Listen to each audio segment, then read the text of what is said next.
Let me guess, you signed up for every free lead magnet and binged on every marketing YouTube video and thought, what am I missing? Why isn't my business exploding like that? Well, I can tell you, you're not alone. Whether you're just getting started or have an established business, entrepreneurship can be really lonely. But it doesn't have to be. Overcoming your fear of launching or building your personal brand or figuring out how to scale, it shouldn't be holding you back. It should be empowering you. On this podcast, we're going to deep dive into the mechanics of what it takes to build your brand, make your mark, and stake your claim in the digital marketing space. I'll be chatting with people from all walks of life and stages in their careers. I will be getting inspiration from real experts who will share their actual strategies and techniques to grow loyal and raving followings and sell more stuff. This is entrepreneurship from people who are already there making it happen. My name is Jeff Mendelson. Join me and welcome to the One Big Tip podcast.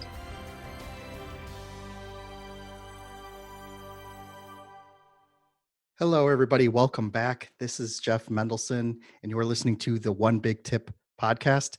Today, I am very pleased to have Allie Gerrie with us today. She is a virtual assistant who runs a consulting firm that helps entrepreneurs get a handle on their businesses and the sides of their businesses that could potentially burn them out, and help coach those entrepreneurs to get the most amount of work done throughout the day. So, Allie, welcome to the show. Yeah, thank you very much for having me. So, Allie, I was going through your profile, and I noticed that a lot of your work has been in the real estate field. But I know that that's not your core focus anymore. It's not the one thing that you're trying to do. And part of our discussion was, whether you niche down into a specific market or marketplace, or whether you zoom out and start trying to help out everybody. Can you please take a few minutes to introduce yourself? And I'd like to dig in a little bit more about how you are structuring your business in terms of the type of work that you've done previously and where you're going in the future. Yeah, sure. So as mentioned, I run an administrative marketing and operations consulting firm. We work with a wide range of businesses, mostly service-based. We do work with a few product-based businesses like cafes or skincare companies, but mostly service-based. And, the way I kind of structure it and the way we work together, the type of work I do ranges on the client. I like to consider myself a one-stop shop for people. So when someone comes to me and they say, hey, can you do this, this, this, and this? And I say, sure, yeah, let me handle it. And it could be a wide range of things. It could be anything from designing a website to, nailing down a workflow to project management. I like to think that my skills in all of those areas are quite developed, and working with a variety of people and on a variety of projects allows me to continue developing those skills. At the present moment, I believe I'm going to keep things that way for a little while.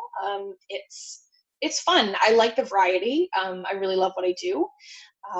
In the future, I do see myself niching down a little bit more, but at this point, I'm still kind of working on that. Okay, so with the clients that you're working with right now, are there opportunities for you to niche down or to niche into a specific type of client, or is this just with the bank of clients that you started out with and that you're maintaining right now?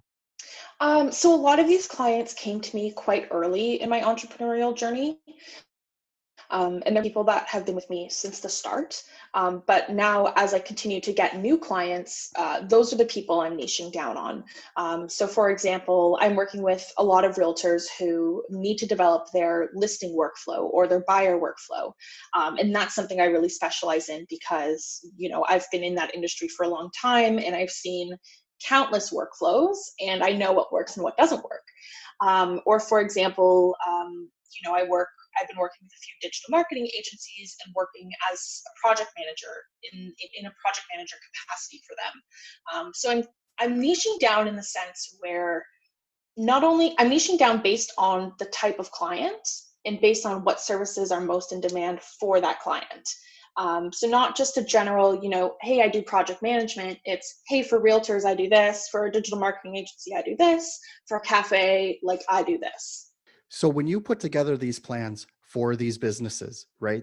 All of these activities that you just mentioned, they can vary a lot in the time that it takes for you to put together. So project management, for example, that could be just scheduling out a bunch of tasks, whereas creating a whole workflow and getting your real estate agent clients to follow that workflow, both of those have very different time constraints or time that you need to dedicate in order to Hmm. those. And part of what your one big tip is to put all that into a schedule, right? Hmm. And Hmm. to how, you know, it's very much how you're going to manage not only your own workday, but ensure that you are delivering the service that you promised to these different types of clients that you have, that you have on your client list.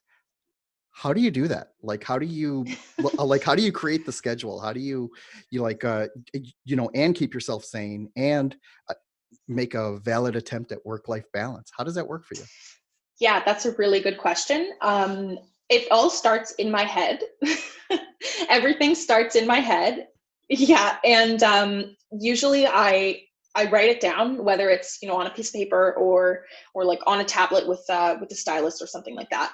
And I write down everything, every single thing that I could possibly think of. I do a huge, I call it a brain dump. So I write down everything in my brain, and then I send it to my assistant and I say, put this into Asana, um, and put it under my to do. So she schedules all of that in Asana, the project management tool. And essentially what I do is I go through that, I go one by one, and I say, okay, this task is going to take me X amount of time. Where do I want to put that in my week? And so then I look at my week and see what meetings I have and where I can fit in these tasks. And then I schedule things one by one. And if there's something, if there's a few things for a specific client, I will schedule them all together and I'll get those done. And it kind of just comes together. I make sure to schedule in time for breaks, time for my partner, and I work around those things. Time for breaks. Nobody does that. You know that, right? I do, and it's something I'm learning to do because it really increases my productivity.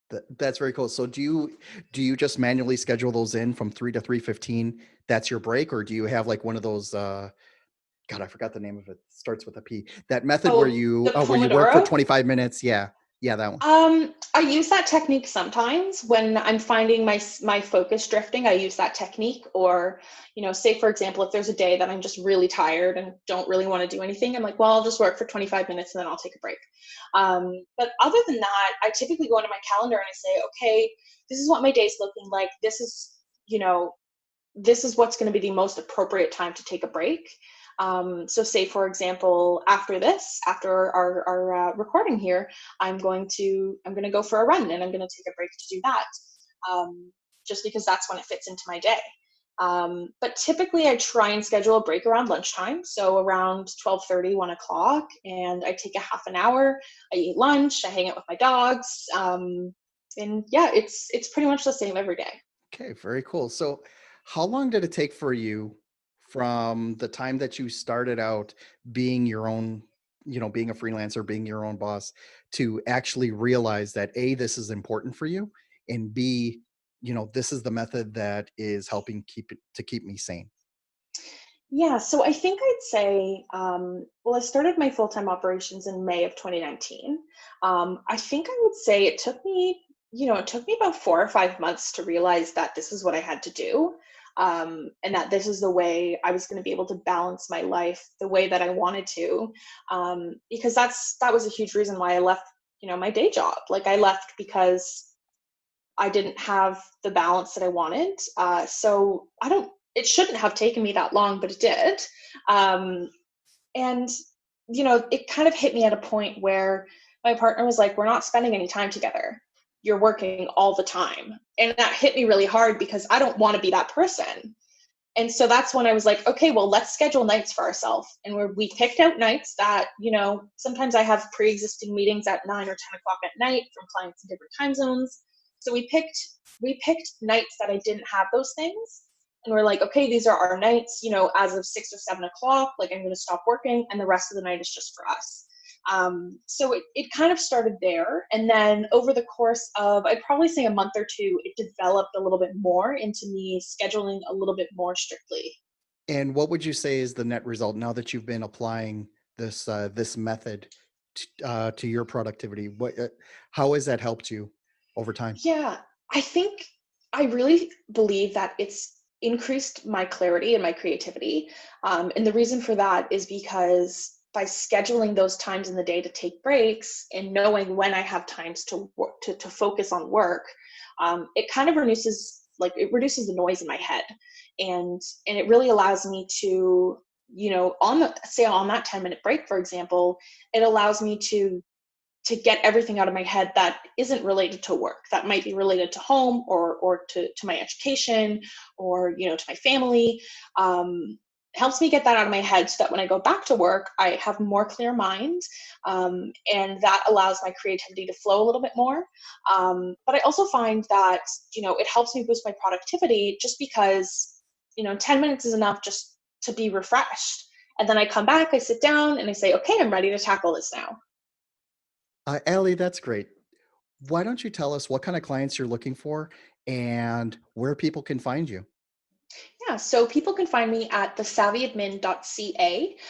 They can also find me on LinkedIn just by searching my name. I should be easy to find. They're welcome to reach out to me, either there or on my website. And I'd say the kind of clients I'm looking for is anyone.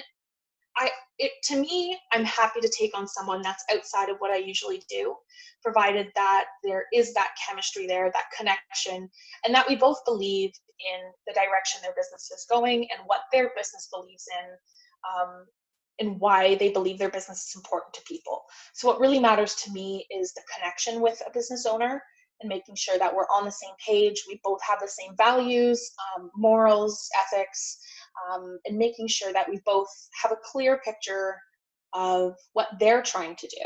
Allie, thank you very much for being here. I really appreciate you taking the time today. Yeah, thank you very much for having me.